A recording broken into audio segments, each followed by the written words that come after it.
All right, here we are. We're at Finlayson Bridge, just outside of Atikokan on the snowmobile trail, and just testing the sled out. And in the early conditions, which are nice and bumpy and rough, so I can really put the suspension through a workout and make basically some of the final setup of it. So this is the third trip out, and I think I've got this about 95% where I want it, which I think anything over 90 is pretty bang on.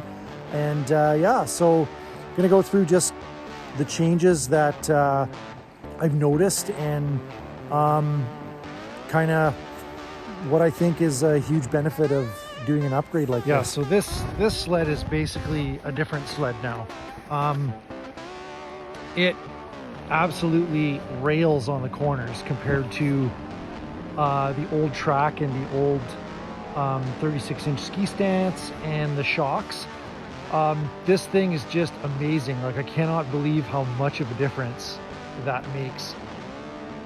The track, just it's just pre-studded, so it's a Cobra 1.6 with studs in it, studs like automotive studs in it. But it makes such a massive difference, especially on road beds, just like having so much more confidence in a corner of not having to worry about the back end gonna break out and go into some type of snap oversteer. The biggest difference is this front end though. This front end is just, I cannot say enough good about it. I am very surprised that I knew it was gonna make a difference, but I just did not realize how drastic the difference was gonna be. I can whip this thing into corners going twice as fast as with the old setup.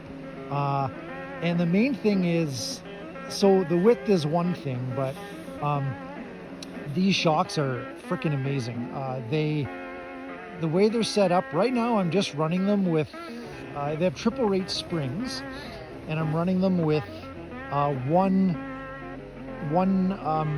setting stiffer on the preload, and the valving is just run open. I'm just running it wide open right now, which means like the least amount of compression and dampening. So I find for low speed, it's nice and soft and compliant, but when you start whacking the shutter bumps at higher speed, it stiffens up, because these shocks actually are velocity sensitive, the valving stacks. So the harder or faster you hit a bump, the more compression it's going to throw at it, the more dampening it's going to throw at it. So right now on these trails, the way they are, running everything with basically no compression dampening, or with it set at the lowest, is by far better. I've had this at about mid-range, and I did find it a bit jarring and stiff. And I mean, if you were going to be really smoking the bumps hard, then that would make sense to put it on that setting. But I'm riding, like, I'm hitting the junk a bit more aggressively than I normally would, and I'm just blown away at how just nice and smooth the ride is. Having said that, the other thing that I've really noticed that I'm just not used to feeling on this sled is how much feedback is coming up through the bars and actually the whole chassis.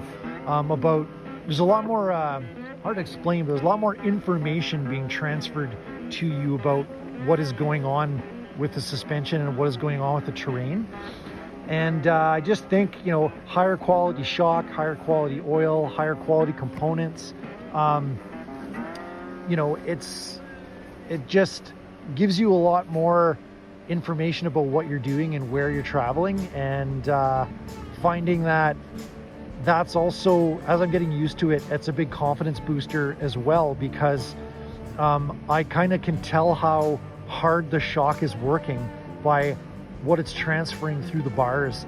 And not to say that it's got vibration or it's rough or anything like that. It's just, you feel a lot more connected to the ski, or to the spindle, I guess you'd say, and the front and rear arm of the suspension. You kind of know what's going on back there a lot better than the old shocks. I mean, the old ones might as well be filled with mayonnaise. Like, the difference is that drastic, I'm finding. Your mileage may vary depending on how you're set up, But I'm just absolutely thrilled with how these are performing.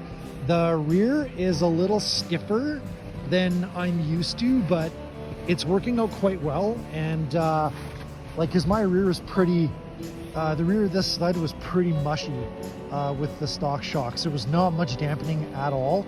And you could sit on the back and almost bottom the suspension when everything was set full soft.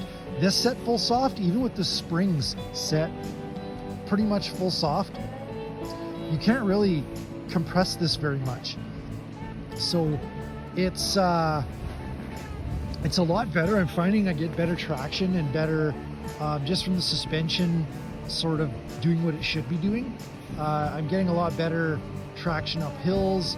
The front end stays more planted up a hill, and it's not like the old setup where if I crank the rear compression up to, or the rear, the rear springs up higher to keep the front end down,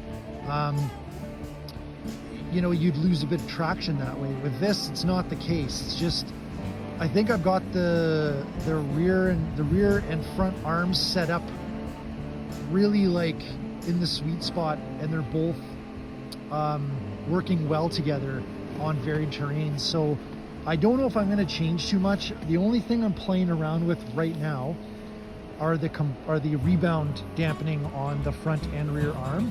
Right now I've got them set, I think, both to about 5 clicks from full open. So I want a bit of rebound dampening so that when I hit those little, you know, in the middle of the trail, when somebody spins a track and puts a little pile, I find that when the rebound was full open, it would pop me up a bit, so it would buck slightly. But now that I've put about 5 or 6 clicks of rebound in there, I find it doesn't want to pop you up like that. Like, you feel it, but it just stops that suspension from like recovering too quickly. And yeah, that's pretty much about it. I'm gonna head back to town and maybe do a little more fooling around. And yeah, but just figured I'd give everybody an update on how the new setup is performing. And yeah, honestly, and I may be foolish in saying this, but I'd take this over a new G5 any day. Yeah, I have no want or desire to get a new sled whatsoever. I'm just really loving this sled and looking so forward to the rest of the winter on it. Anyhow, back to the trail.